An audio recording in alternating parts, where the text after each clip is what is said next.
Assalamualaikum warahmatullahi ta'ala wabarakatuh. Alhamdulillah. Allahumma sholli ala Sayyidina Muhammadin wa ala ali Sayyidina Muhammad, amma ba'd. Subscriber, penonton dimanapun berada yang melihat channel saya, semoga diberikan kelancaran rezeki, kesehatan lahir dan batin. Yang belum punya pekerjaan, semoga cepat diberikan pekerjaan. Yang belum rajin beribadah, mau buat agama muslim, ayo belajar ngaji, terutama ngaji ma'rifat. Saya rujuk kepada Habib Ali Bakir As-Sakop, atau kepada Guru Tigarut, ilmu ma'rifatullah yang baik dan benar. Nah, saya tidak akan membahas itu, silahkan ke channelnya langsung, itu ke channelnya Habib Ali, ke channelnya Guru Tigarut, silahkan. Itu bisa kita perdengarkan. Yang akan saya bahas di sini biasa di kancah perpolitikan negeri Indonesia tercinta. Nah, di sini ada channelnya Guru Tigarut ya, yang membahas biasa apa itu disebutnya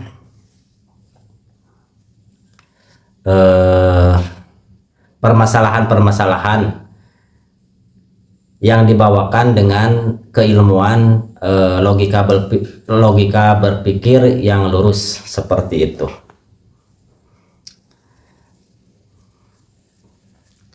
Di sini mengenai pra peradilan yang kedua Roy Suryo, saya tadi sudah melihat dari beberapa, termasuk langkah update saya lihat dari Roy Suryo, saya lihat dari Refli Harun juga saya lihat. Di sini judulnya seperti ini, TOP .2 ditolak tanda seru menuju pengadilan sesat titik, Iketut Darpawan pura-pura titik. Ini kan sebagai apa, konten kreator masyarakat biasa juga ya, apa istilahnya, mempunyai keyakinan ke situ lah kurang lebihnya. Kalau Refli Harun itu kurang lebih mengatakan seperti ini, seperti membuang badan hakimnya. Tapi kita baca langsung dari ringkasan videonya ya, supaya tidak lama. Silakan sambil ngopi, sambil nyeruput kopi, supaya semakin fresh. Bismillah. Baik, di sini ada video ini membahas hasil putusan sidang pra peradilan kedua terkait kasus yang menimpa Roy Suryo titik. Berikut adalah poin-poin utama dari video tersebut titik 2. Poin pertama, putusan ditolak. Hakim Tunggal Iketut Darpawan menolak permohonan pra peradilan yang diajukan oleh pihak Roy Suryo terkait pengguguran dakwaan Undang-Undang ITE.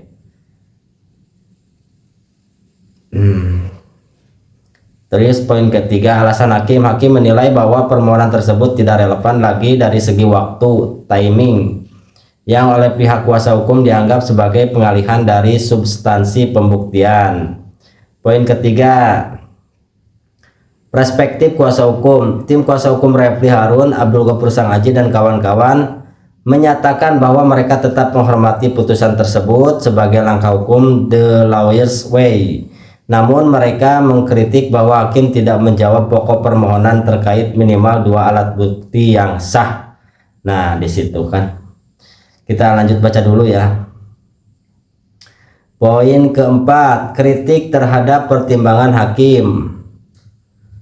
Ahli yang dihadirkan Mas Didit menyoroti bahwa pertimbangan hakim yang menyatakan pihak pemohon menyalahgunakan wewenang pra peradilan adalah tidak profesional dan bersifat asumsi, bukan berdasarkan fakta persidangan.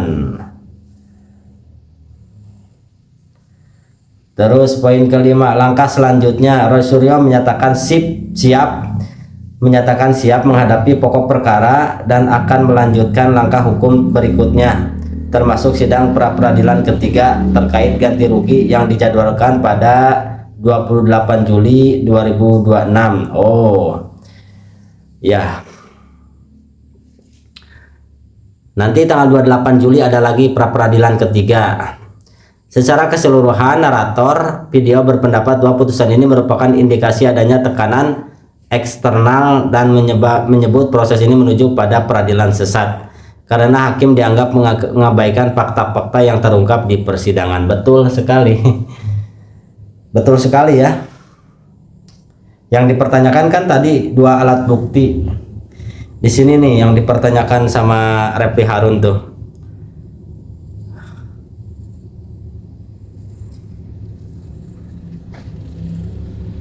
Minimal dua alat bukti yang sah. Nah, di sini minimal dua bukti yang sahnya itu apa?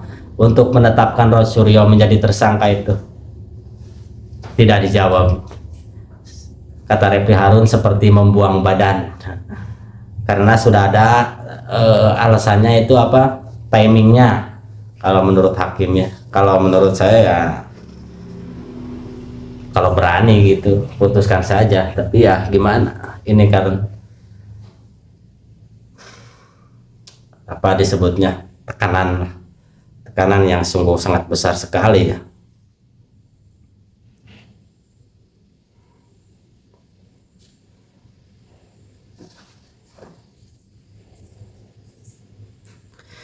Ya, mengapa dana ganti rugi disumbangkan?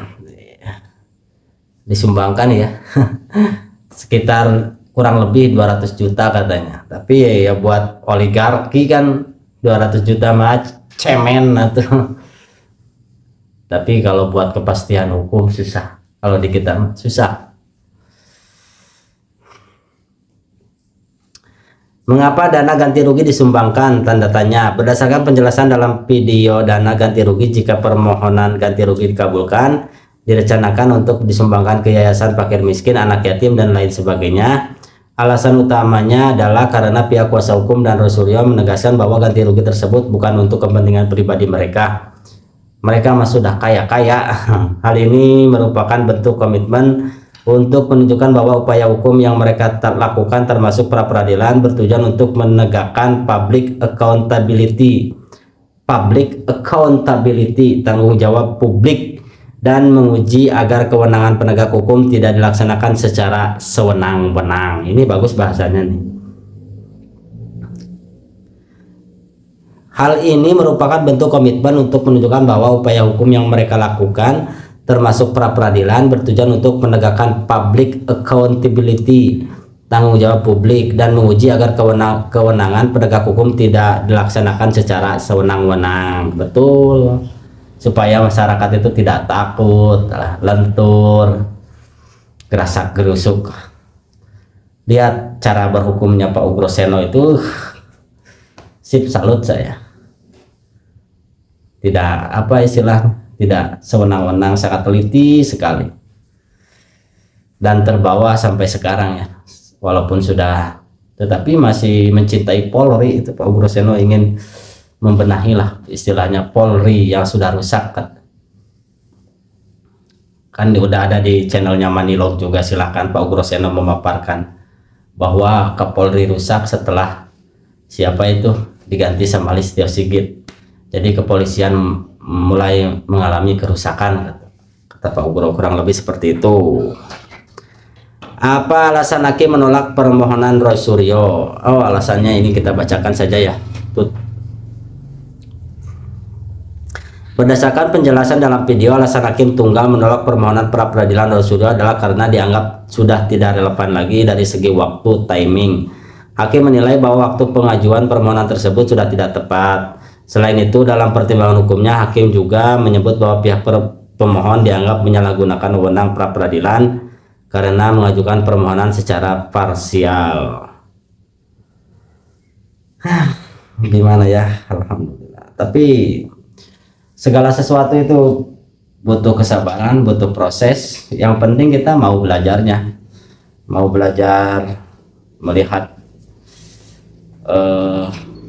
orang-orang yang mempunyai ilmu hukum berbicara dan melaksanakan hukum itu sendiri seperti apa. Di situ kita lihat, baru tahu kita ada istilah pra peradilan,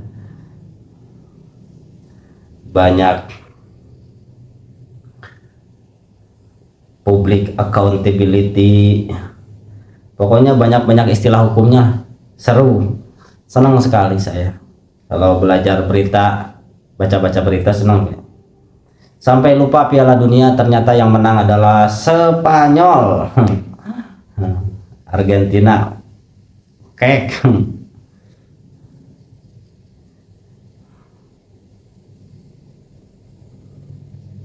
Silakan yang mau langsung ke channelnya, ke channelnya Aguru Tigarut. Sangat dijelaskan secara teliti, itu bagus secara ilmu logika yang lurus seperti apa.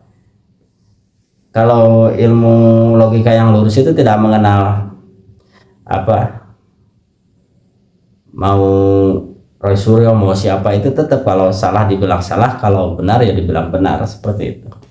Walaupun termuls, tapi kalau benar selalu dibilang benar. Itu hebatnya channel Aguru Tigarut. Silakan ke channelnya langsung, jangan lama-lama, supaya kita semakin waras, semakin bisa membangun bangsa ini dengan yang lebih baik lagi. Terima kasih. Assalamualaikum warahmatullahi wabarakatuh.